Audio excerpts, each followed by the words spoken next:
que atraviese la pared. Embriológicamente, ¿no?, los órganos genitales, el testículo, aparece en el embrión por debajo del riñón y luego provoca su descenso, atraviesa la pared abdominal y termina en el fondo del escroto.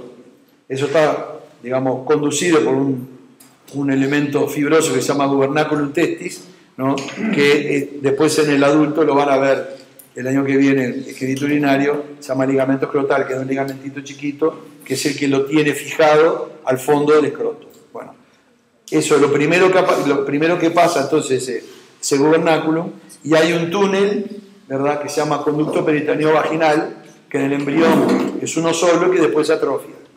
Y esa atrofia de ese conducto queda separado dos cavidades, la cavidad abdominal para arriba y la cavidad escrotal, que se llama cavidad vaginal, ¿no?, en las bolsas, ¿verdad?, en el escroto. Cuando ese conducto queda permeable es cuando los bebés nacen con la hernia inguinal congénita. O sea que ya nacen con la hernia. ¿Por qué? Porque el conducto no se atrofió. Entonces atraviesa todo el canal inguinal, ¿verdad?, por donde pasó el testículo, pero no se cerró después que pasó el testículo, se tiene que cerrar y no se cerró. Como el ombligo, que no dijimos nada, ahora vamos a decir algo, ¿no?, en el 90% de la gente se cierra y en otro no, y forma una sangre umbilical. Entonces, el resto de ese conducto peritoneo vaginal atrofiado se llama ligamento de Cloquet, pero en realidad es imposible encontrarlo, por lo menos en el cadáver, porque es una bandita fibrosa que va entreverada entre todos los elementos que les dije, o sea que anatómicamente es imposible encontrarlo, ¿verdad? Uno encuentra así las arterias, los plexos venosos, conductos deferentes, eso es fácil de encontrar. Y acompañando a todo esto van los abdomenos genitales, los nervios, abdomeno genital mayor y abdomeno genital menor, que hay libros que le llaman ilio hipogástrico e ilio inguinal, para complicar un poco más la cosa. Bueno, el canal inguinal está formado por todos estos músculos que vimos ahora. Pero ¿qué pasa? Que como es oblicuo, si viene la profundidad de la superficie, pero no pasa de adelante a atrás como un orificio único, si no sería muy fácil, porque estaría formado por 3 anillitos, uno correspondiente a cada músculo, ¿no? Acá, para complicarnos la vida, es bien oblicuo hacia abajo y hacia adentro. Entonces, en la parte externa tiene una gran pared anterior, ¿verdad?, y casi inexistente pared posterior. A medida que va atravesando, la pared anterior se va adelgazando y la pared posterior engrosando, ¿verdad?, porque es lógico, sí. Usted tiene acá los 3 músculos y el orificio, y el cabello hace esto, ¿verdad? Acá está el orificio profundo, ¿verdad?, acá está el orificio superficial, ¿no?, y la oblicuidad significa que la parte alta, todo esto es pared posterior, ¿verdad?, y a medida que va bajando, ¿no?, llega un momento que todo, que solamente la parte, acá hay poca pared posterior y después más adelante transforma en poca pared anterior, hasta que perforen y hay más pared anterior.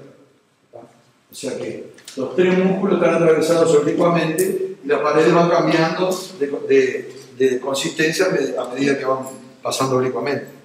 Entonces, lo que queda para el final, ¿no?, es nada más que el oblicuo mayor, que a su vez se divide en dos, que son los pilares, para dejar pasar el cordón espermática hacia la bolsa. Entonces, lo que importa acá es cómo se constituye cada uno de los sectores de la pared. La pared posterior, ¿no?, está formada por fascias transversales reforzada por varios elementos. Porque para explicarlo mejor, le diría que los músculos de la pared posterior van pasando hacia la pared anterior, formando como una arcada, ¿no? Entonces, la pared posterior termina formada por las fascias transversales y por los elementos de refuerzo que vimos hoy. El Gelsebass, el Henle, el pilar posterior del otro lado. Entonces, los pilares del oblicuo, para ir ordenando un poco, son el posterior, ¿verdad? Es posterior y viene del otro lado, ¿tá? Por eso que forma parte de la pared posterior del canal inguinal. Los 2 pilares anteriores, que serían el externo y el interno, ¿no?, se separan superficialmente. El externo se continúa con arcada crural, mientras que el interno cruza la línea media, cruza la línea blanca y se inserta del otro lado. ¿Tá? ¿Qué pasa entre esos dos pilares? Que por encima hay fibras que lo cierran ese ángulo tan agudo que se llaman las fibras arciformes. De tal forma que cuando el oblicuo mayor se divide en las dos fibras, acá está la línea media, está acá. Acá está la espina del pubis.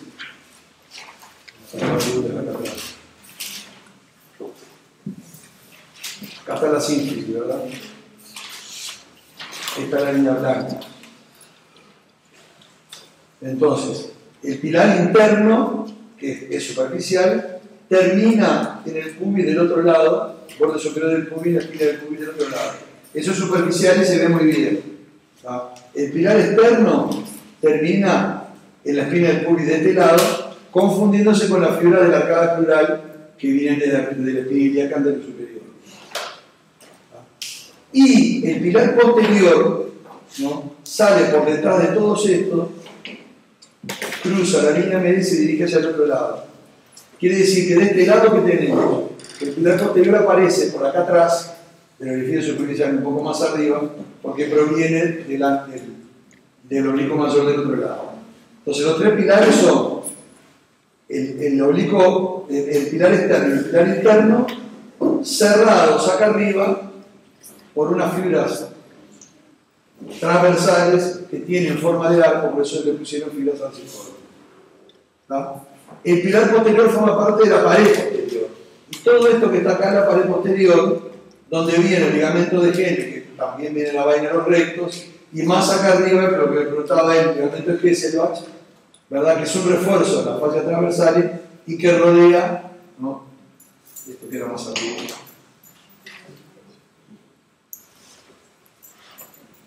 Si nosotros abrimos los dos pilares, los separamos hacia afuera, empezamos a ver el pilar posterior, el ligamento de Henle y el de Hesselbach, que tiene una forma así, arciforme, que rodea el orificio profundo del canal inguinal.